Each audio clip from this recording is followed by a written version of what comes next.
Chapter 10. A petty man gets his way.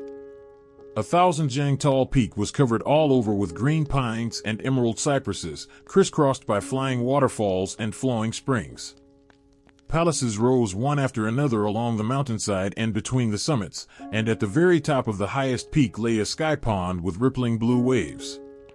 Beside the pond stood an even more magnificent traveling palace. Red-crowned cranes, iron-winged giant rocks, golden-crowned eagles, white deer, white tigers, jade hares, peacocks, all these spirit birds and beasts wandered freely across the mountain.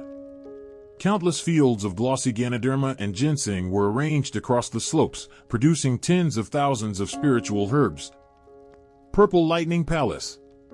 These three characters were carved into the plaque above the main gate of the palace at the summit. This was Purple Lightning Peak, an important peak of Yuhua Immortal Mountain, bestowed to Fang Qingxue by Yuhua sect after she was promoted to True Disciple, a clear symbol of her status. At that moment, Fang Qingxue sat on a chair in Purple Lightning Palace, looked down at the 800 to 900 servants gathered below, and frowned slightly. Though Purple Lightning Peak is my property now, I devote all my attention to cultivation and will enter seclusion shortly. My seclusions often last for months, even half a year, so I have no time to manage household affairs. With so many of you, I will pick a few trustworthy people to run things. Fang Han, I heard from Qingwei that you are good at raising horses. I will assign you 250 men, and you will be responsible for feeding and tending spirit beasts like cranes and white tigers. This is the spirit beast token. Take it, drip your blood on it, and those spirit beasts will obey your commands. Go select your men now. As she finished speaking, a streak of red light flew straight toward Fang Han. Fang Han caught it in one hand, and found it was a palm-sized jade token carved with all kinds of tiny animals, each vivid and lifelike, as if the souls and spirits of the beasts had been sealed into the jade. It would have been impossible for Fang Han to jump from a lowly family servant to head steward overseeing 250 men in the original Fang clan. The Fang clan had strict clan rules, clear rewards and punishments, and a tangled web of power relations. Even if Fang Han had earned merit, he could never have climbed to such a high position so quickly. But things were different here on Purple Lightning Peak of Yuhua sect. Fang Qingxue only cared about cultivation, and would not waste extra energy managing household affairs, so she made the appointment directly and gave Fang Han an exceptional promotion. What is going on? That lowly little servant actually climbed right over our heads. Impossible, this can't be right. How could the young miss pick him to be head steward of spirit beast raising? When Fang Qingxue gave this order, all the servants present immediately started whispering to each other, their faces filled with utter disbelief. Especially several tough, capable servants, their eyes immediately flashed with vicious light, as if they wanted to swallow Fang Han whole. These tough servants had all held high positions in the original Fang clan. One example was the chief rent collector who led 1,000 men to press for rent in the countryside every autumn, so powerful that even county magistrates had to receive him respectfully. All of them had followed Fang Qingxue to Yuhua Immortal Mountain hoping to grab a lucrative position for themselves. The benefits available on Purple Lightning Peak of Yuhua Immortal Mountain were far greater than anything the Fang clan could offer. Now this great lucrative post had been snatched by Fang Han, and they were so angry they would have killed him if they dared. But they did not dare to make a scene. Back at the Fang clan manor, they could have pulled strings and smeared Fang Han with dirt, but here, Fang Qingxue's word was imperial decree.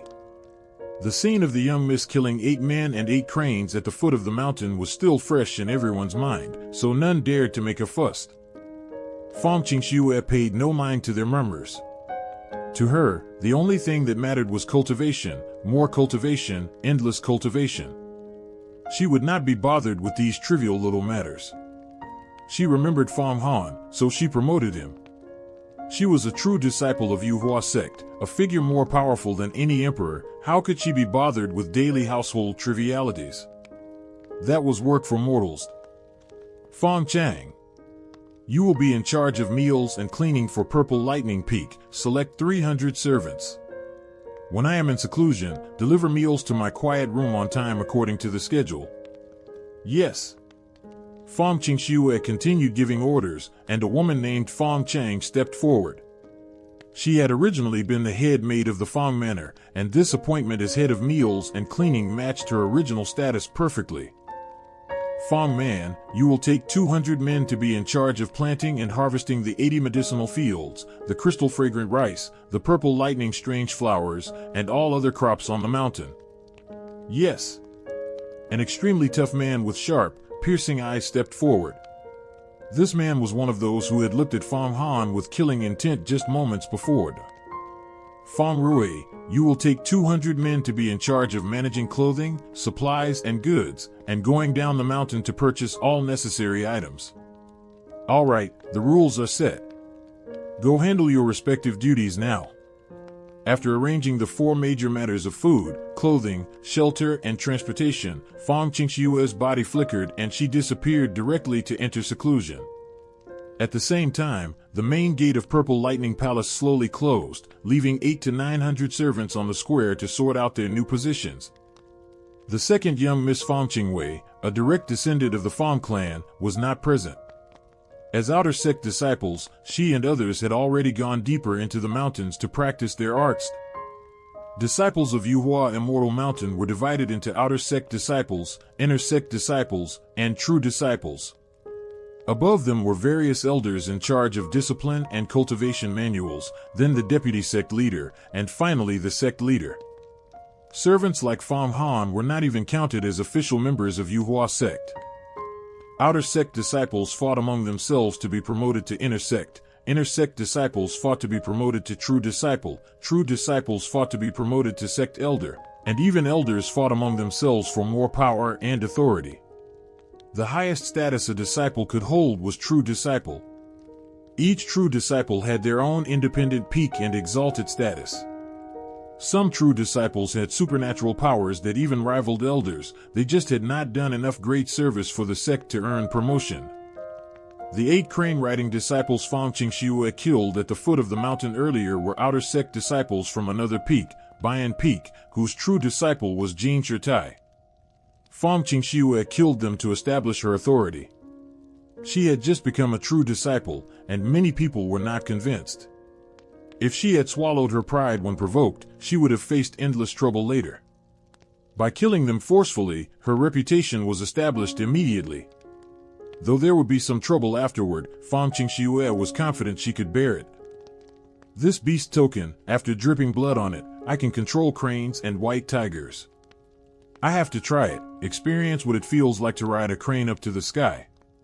But I need to select my servants first. 250 men at my command, not bad at all, Fang Han thought. After Fang Qingxue closed the gate of Purple Lightning Palace and entered seclusion, Fang Han immediately stroked the beast token, eager to drip his blood on it and control a crane to fly. The feeling of soaring through the sky was irresistible to anyone. But before he could do that, he had to select his men. Boy! Hand over the beast token now. A sinister snarl came from behind him. Fang Han turned around quickly and saw a middle-aged man in fine silk with a long narrow face, grinning sinisterly as he stepped closer and closer toward him. The bones in his body crackled loudly as he moved, like a tiger staring down a rabbit.